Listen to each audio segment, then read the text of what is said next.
বিপদ হলো কঠোর শিক্ষাদাতা। অন্যের বিপদ দেখে বিপদ থেকে হও সাবধান। তোমার বিপদ যেন হয় না কারো শিক্ষার বিষয়। হ্যালো এভরিওয়ান, আসসালামু আলাইকুম। কেমন আছেন সবাই? বাংলাদেশি ব্লগার লিপি চ্যানেল থেকে আমি লিপি আমার ডেইলি লাইফের নতুন আরেকটি লাইফস্টাইল ব্লগ দেখার জন্য সবাইকে ওয়েলকাম জানাচ্ছি। কাছে দূরে, দেশে এবং বিদেশে যে যেখান থেকে আমার আজকের ভিডিওটি দেখছেন, আশা করছি সবাই সুস্থ আছেন, ভালো আছেন এবং নিরাপদে আছেন। আলহামদুলিল্লাহ, আপনাদের দোয়া ও আল্লাহর রহমতে আমিও আমার পরিবারের সবাইকে নিয়ে ভালো আছি। ভিডিও শুরুতেই সবাইকে একটা রিকোয়েস্ট করছি, প্লিজ ভিডিওতে একটা লাইক দিয়ে পুরো ভিডিওটা কন্টিনিউ করবেন। আই হোপ বরাবরের মতো আমার আজকের ভিডিওটিও আপনাদের ভালো লাগবে। তো এই যে ভিডিওর ক্লিপটুকু দেখতে পাচ্ছেন, এটা হচ্ছে ইসলামিয়া চক্ষু হাসপাতালে। আর এই ভিডিওটুকু করা ছিল আমার মঙ্গলবারে হচ্ছে আমরা চক্ষু হসপিটালে গিয়েছিলাম। আমাদের তিনজনারই চোখে একটু সমস্যা দেখা দিয়েছে, আমার, আলিফার এবং আলিফার পাপার। তো ওখান থেকে হচ্ছে আমরা ডক্টর দেখিয়ে নিয়েছি, এরপরে আমরা বাসায় এসেছি। আর মঙ্গলবার রাতেই হচ্ছে আলিফার পাপা আবার গ্রামের বাড়িতে গিয়েছে। আর এই যে এখন হচ্ছে এই ভিডিওটুকু করা হচ্ছে বুধবারের সকালবেলা ঘুম থেকে উঠেই আমি আমার শখের ব্যালকনি বাগানে চলে এসেছি। আর এখন যে এত পরিমাণে গরম পড়ছে, 2 বেলা গাছে পানি দেওয়া সত্ত্বেও গাছের পাতাগুলো কেমন জানি চুপসে থাকে, তো দেখতে একদমই ভালো লাগে না। আর আমি হচ্ছে সকালে একবার গাছে পানি দেই, আর বিকেলবেলা বলতে একদম সন্ধ্যায় মাগরিবের নামাজ পড়ে আবার গাছের গোড়ায় পানি দেই। তো গতকাল হচ্ছে মাগরিবের নামাজ পড়েই গাছের গোড়ায় পানি দিয়েছিলাম। তো দেখলাম যে সকালবেলা উঠে সেই পানিগুলো আর কি শুকায়নি, এখনও আছে। তো এখন পানি না দিলেও চলবে, তাই আমি হচ্ছে একটু গাছের পাতাগুলোতে স্প্রে করে দিচ্ছি যাতে পাতাগুলোও একটু সতেজ থাকে। আর এই গরমে হচ্ছে মানুষই শুকিয়ে যাচ্ছে, আর গাছপালার কথা কী বা বলবো।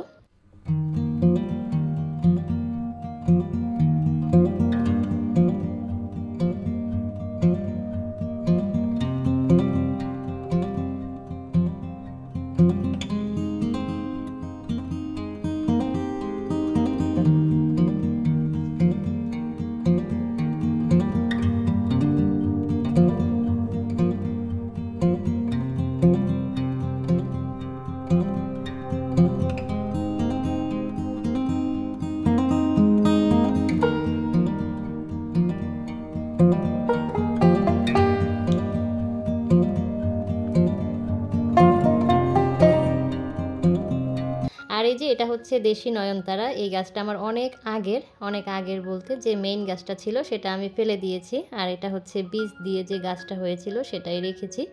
আর এই যে এখানে হচ্ছে এই যে পাতাবাহার গাছটা একদমই শুকিয়ে মরেই গিয়েছিল, তো এখন একটু পানি দিতে দিতে একটু সতেজ হয়েছে।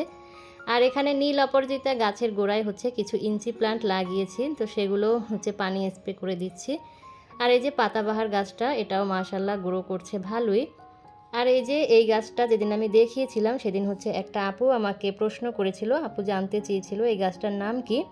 আর আজকের ভিডিওতে আমি হচ্ছে অনেক আপুদের অনেক জমানো প্রশ্নের উত্তর দিব, মানে অনেক দিন যাবতই হচ্ছে আপুরা অনেক কিছু আমার কাছে জানতে চাইছে, কিন্তু আমি হচ্ছে সময় করে উত্তর দিতে পারছি না।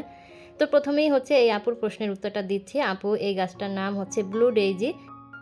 আর এই গাছটা কিন্তু সারা বছরই ফুল দেয়, এই গাছটায় সারা বছরই ফুল ফুটে থাকে। আর এখানে আরেকটা হাইব্রিড নয়নতারা, এটা হচ্ছে হালকা পিঙ্ক কালার ছিল, তো এখন দেখছি পিঙ্ক কালারের ফুল নেই, যা ফুটছে সেগুলো সাদা হয়ে যাচ্ছে, হয়তো বা রোদের কারণে, রোদ পেলে হয়তো বা কালারটা ঠিক আসবে।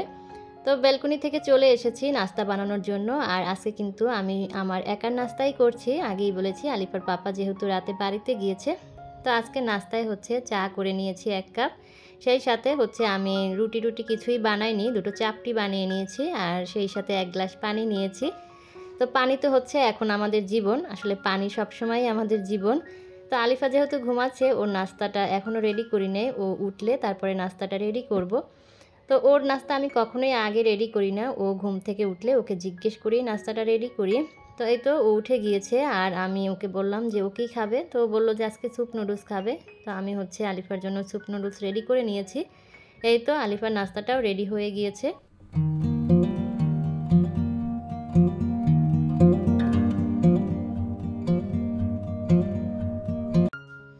মেয়েকে নাস্তা দিয়ে আমি চলে এসেছি বাথরুমে। এক পাতিল গরম পানি করে নিয়েছি। আমি হচ্ছে মশারিটা ভিজিয়ে নিব। আর মশারিটা অনেক ময়লা হয়েছে। এখন যেহেতু রাতের বেলা ফ্যান চলে, আর রাতের বেলা ফ্যান চলে কিন্তু মশারির যে ছাউনিটা সেটা কিন্তু বেশি ময়লা হয়। প্রতি সপ্তাহেই হচ্ছে মশারিটা পরিষ্কার করতে হয়। তো আমি হচ্ছে 2 সপ্তাহ হয়ে গেছে মশারিটা পরিষ্কার করছি না, একটু আলসামির কারণে। তো দেখলাম মশারির যে ছাউনিটা অনেক বেশি ময়লা হয়েছে। আর যখন এই রকমের ছাউনিটা বেশি ময়লা হয় তখন হচ্ছে আমি গরম পানিতেই মশারিটা ভিজিয়ে নিই। তাছাড়া আমি ওয়াশিং মেশিনে দিয়েই মশারি ক্লিন করে নিই। তো এভাবে গরম পানি করে ভিজালে ময়লাটা এমনিতেই উঠে আসে, একদমই আগলা হয়ে যায়। তো আমি হচ্ছে একটু ঘষে ঘষে ময়লাটা উঠিয়ে নিচ্ছি। এভাবে ঘষা দিলে কিন্তু ময়লাটা উঠে যায়। তো এরপর যে ময়লা থাকবে সেগুলো হচ্ছে আমি আবার পরে সাবান দিয়ে ময়লাটা উঠিয়ে পরিষ্কার করে নিব। আর আজকেই প্রথম যারা আমার চ্যানেলটি ভিজিট করছেন বা আমার ভিডিওটি আজ প্রথম দেখছেন, তো আমার ভিডিওর কথা এবং কাজ কোথাও কোনো অংশ যদি আপনাদের এতটুকু ভালো লেগে যায় তাহলে প্লিজ আমার চ্যানেলটি সাবস্ক্রাইব করে অল অপশনটি অন করে রাখবেন। এতে করে আমি ভিডিও দেওয়ার সাথে সাথে নোটিফিকেশন পেয়ে যাবেন আপনারা, আর আপনারা আপনাদের সময় সুযোগ বুঝে আমার ভিডিওটি দেখে নিতে পারবেন। যারা অলরেডি আমার সাথে আছেন, আমাকে সাপোর্ট করছেন, ভালো মন্দ কমেন্টস করছেন, তাদের প্রতি রইল অন্তরের অন্তঃস্থল থেকে দোয়া ও ভালোবাসা। আর সেই সাথে সবাইকে রিকোয়েস্ট করছি, ভিডিওতে ঢুকলে প্লিজ ভিডিওতে একটা লাইক দিবেন। আর ভিডিওতে লাইক না দিয়ে কিন্তু কেউ বের হবেন না, কারণ আপনাদের এক একটা লাইক কিন্তু আমার পরবর্তী ভিডিও বানাতে মোটিভেট করে। আর আপনাদের সুন্দর সুন্দর কমেন্টস পড়তে কিন্তু আমার ভীষণ ভালো লাগে। আমি সব সময় চেষ্টা করি আপনাদের সুন্দর সুন্দর কমেন্টসের রিপ্লাই দেওয়ার জন্য। মেয়ের ম্যাডাম এসে পড়িয়ে গিয়েছে, আর ডাইনিং টেবিলের উপরে মেয়ের বই খাতাগুলো ওভাবেই এলোমেলো পড়ে আছে। তো আমি হচ্ছে বই খাতাগুলো গুছিয়ে ঠিক জায়গায় রেখে আসলাম। আর এখন হচ্ছে টেবিলটাও পরিষ্কার করে নিব। আমি যে আমার আব্বার দুর্ঘটনার কথা যে ভিডিওতে শেয়ার করেছিলাম, সেই ভিডিওতে একটা আপু জানতে চেয়েছিল আমার বাবার বাড়ি কোথায়। তো যদিও সেই আপুর কমেন্টসের উত্তর বা প্রশ্নের উত্তর আমার হাজব্যান্ড হচ্ছে তার আইডি দিয়ে দিয়েছে, মানে উত্তরটা দিয়ে দিয়েছে। আমি হচ্ছে আপুর কমেন্টসের রিপ্লাই দিতে যখন কমেন্ট সেকশনে ঢুকেছি তখন দেখি যে আলিফার পাপা হচ্ছে সে অ্যান্সারটা দিয়ে দিয়েছে তার আইডি থেকে। আমি এতদিন জানতাম যে আমার ভিডিওগুলো সে দেখে তার আইডি থেকে, কিন্তু সে যে আমার ভিডিওর কমেন্ট সেকশনে গিয়ে আমার ভিউয়ার্সদের কমেন্টসও পড়ে সেটা জানতাম না। তো সেদিন যখন দেখতে পেলাম যে সে আমার ভিউয়ার্সের কমেন্টসের উত্তরটা দিয়ে দিয়েছে, তো ভীষণ ভালোই লাগলো যে না, সেও হচ্ছে আমার ভিউয়ার্সরা আমাকে কী কমেন্টস করে সেগুলো পড়ে। তো সেজন্য সেই আপুর কমেন্টসের রিপ্লাই আর আমার দেওয়া হয়নি, তো আজকে দিয়ে দিচ্ছি। আগেই বলেছি আজকে কিন্তু অনেক আপুদের জামানোর প্রশ্নের উত্তর দিব। তো আপু প্রশ্ন করেছিল আমার বাবার বাড়ি কোথায়। তো আপু, আমার বাবার বাড়ি হচ্ছে বরিশালে। আর আমার প্রিয় অনেক আপুরাই আমার আব্বার কথা জানতে চেয়েছিল। সব আপুদেরই একটাই প্রশ্ন ছিল যে আপু আঙ্কেল কেমন আছে। তো আমি কেন আব্বার কথা ভিডিওতে আর শেয়ার করি না সেটাই বলছি। আসলে আব্বা যে অসুস্থ সেটা আমি একদমই মনে করতে চাই না। যখনই মনে পড়ে যে আমার আব্বা অসুস্থ, আমার আব্বা আর সুস্থ স্বাভাবিক নেই আগের মতো, তো তখনই হচ্ছে আমার কষ্টে বুকটা একদম ফেটে যায়, কান্না চলে আসে। আর আমি যেহেতু বাসায় একা থাকি, আমাকে সান্ত্বনা দেওয়ার মতো কিন্তু কেউ নেই। তো যখনই কাজকর্ম করি না কেন, যখনই চিন্তা করি বা যখনই মনে আসে যে আমার আব্বা আর আগের মতো সুস্থ নেই, তো তখনই হচ্ছে সেই কাজের মধ্যেই দেখা যায় দাঁড়িয়ে দাঁড়িয়ে বা বসে বসে যে কাজই করতে থাকি না কেন, তখনই সেখানে সেই অবস্থায় কান্না করতে থাকি।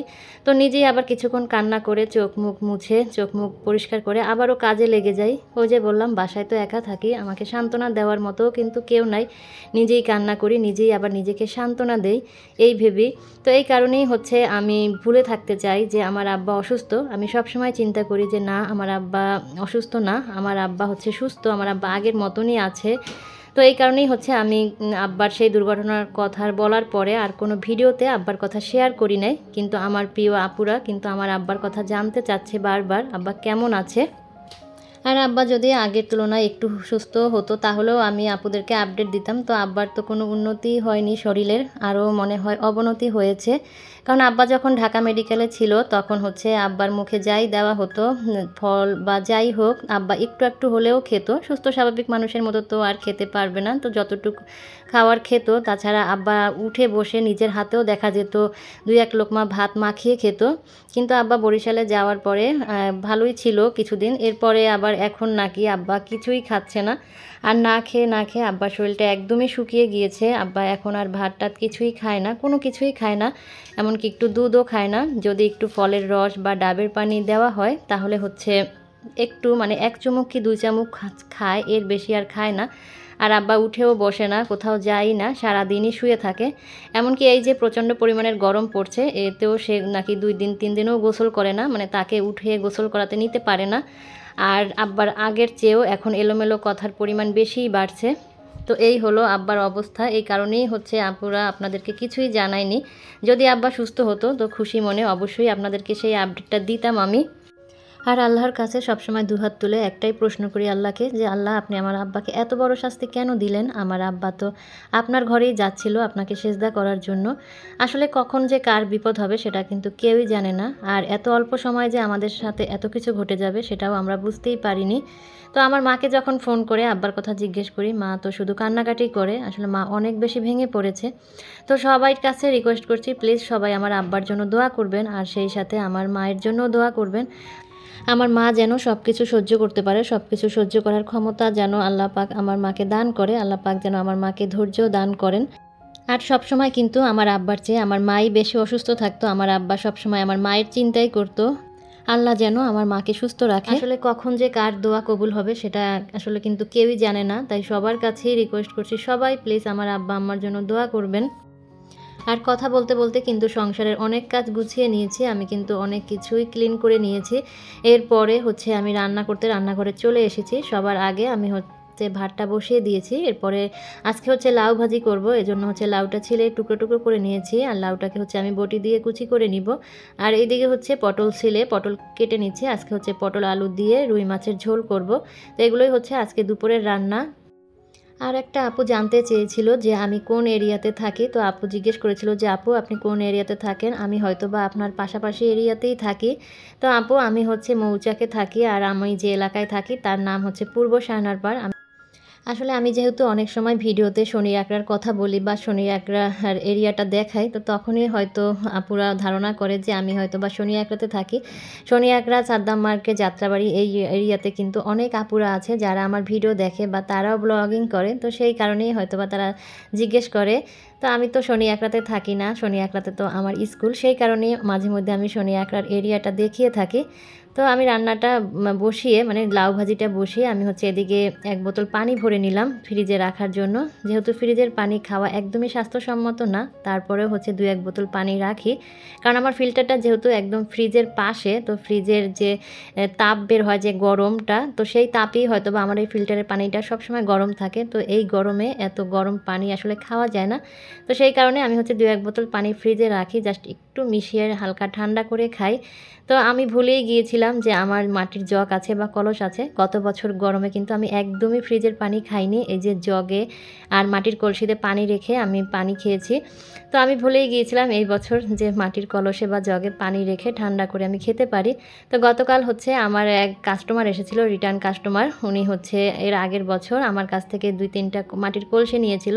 তো এরপর হচ্ছে এসে আবার জিজ্ঞেস করছিল যে আপু কলস আছে কিনা।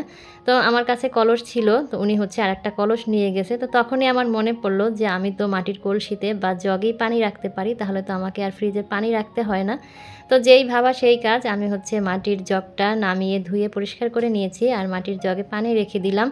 এই পানি থাকলে কিন্তু আর ফ্রিজের পানির প্রয়োজন হয় না। আর কলস আমি নামাইনি, কারণ কলস হচ্ছে খুবই আমার কাছে স্টক আছে সীমিত। যেহেতু গরমকাল, অনলাইনে না হলেও অফলাইনে কিন্তু কলসগুলো সেল হয়ে যাবে আশা করছি, যেহেতু একটা অলরেডি হয়েছে। আর যখন সেল হওয়া শুরু করে তখন পরপরই 2-3টা সেল হয়ে যায়, আবার যখন সেল বন্ধ থাকে তখন কিন্তু একদমই হয় না। তো আমি এই মাটির হাঁড়ি পাতিলগুলো কিন্তু অনলাইনের পাশাপাশি অফলাইনেও আমার আশেপাশে যারা নিতে চায় তাদের কাছে সেল করে থাকি। তো এদিকে হচ্ছে আমার লাউ ভাজিটা হয়ে গিয়েছে, আর আমি পটল আলুটা কষিয়ে নিয়েছি। কষিয়ে হচ্ছে মাছগুলো দিয়ে দিয়েছি। আর আজকে হচ্ছে মাছটা আমি ভাজি নাই, কারণ প্রচুর পরিমাণে গরম লাগছে আর রান্নাঘরে থাকতে ইচ্ছা করছে না। তাই হচ্ছে আমি মাছটা কষিয়ে তারপরে রান্না করে নিচ্ছি। আর আজকে রাতেই হচ্ছে আলিপার পাপা ফিরে আসবে, তো সেই কারণেই একসঙ্গে রান্না, রাতের রান্না আর দুপুর রান্না করে নিয়েছি। তো মাছটা চুলায় বসিয়ে আমি হচ্ছে মশারিটা কেচে নিয়েছি, সেই সাথে আরও কিছু কাপড় ছিল সেগুলোও কেচে নিয়েছি। কাপড় চোপড় ধুয়ে একবারে গোসল করে বের হয়েছি। আর এখন হচ্ছে এই কাপড় চোপড়গুলো এখানে ছড়িয়ে দিচ্ছি। তো আমার এই ছোট্ট ব্যালকনিতে এক সাইডে গাছ আর এক সাইডে কাপড় আমি এইভাবেই শুকা দেই। এই ছোট্ট ব্যালকনিটা আমি হচ্ছে গাছ কাপড় এইভাবেই সামলাই। তো এদিকে হচ্ছে আমার রান্নাটাও হয়ে গিয়েছে, এই যে রান্নাটা হয়ে গিয়েছে। এখন হচ্ছে সবার আগে মেয়ের খাবারটা রেডি করে নিচ্ছি, মেয়েকে খাওয়াবো, এরপরে হচ্ছে আমি খাবো। তো মেয়েকে আবার হাত দিয়ে না খাইয়ে দিলে ও খেতে পারে না। খেতে পারে না যে সেটা না, খেতে পারে, কিন্তু ১ ঘন্টা ১.৫ ঘন্টা লাগিয়ে ফেলে খাবারটা খেতে। তো সেই কারণে হচ্ছে ওকে আর হাত দিয়ে খেতে দেই না। তো এই তো মেয়ের খাবার রেডি। আজ এ পর্যন্ত। আল্লাহ হাফেজ। আসসালামু আলাইকুম।